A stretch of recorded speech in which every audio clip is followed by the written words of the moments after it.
Marami na namang sasakyan ngayon mga bossing ang nalubog sa baha ng dahil sa bagyong Tino. At sigurado ko, pinoproblema nila yan ngayon, especially sa pagkiklaim ng insurance. So ngayon, share ko sa inyo kung ano ba yung mga proseso na mas magpapabilis sa pagkiklaim natin ng insurance para hindi tayo pahirapan.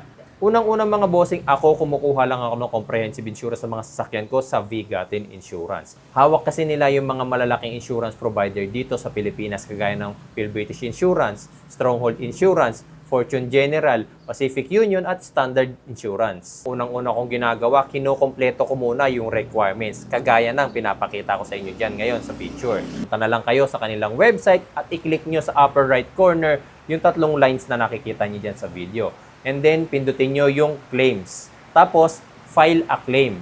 Tapos, kailangan nyo lang naman fill upan yung mga hinihingi nilang data rito at isend yung mga hinihingi nilang requirements. Upload nyo lang dito and then submit requirements nyo na.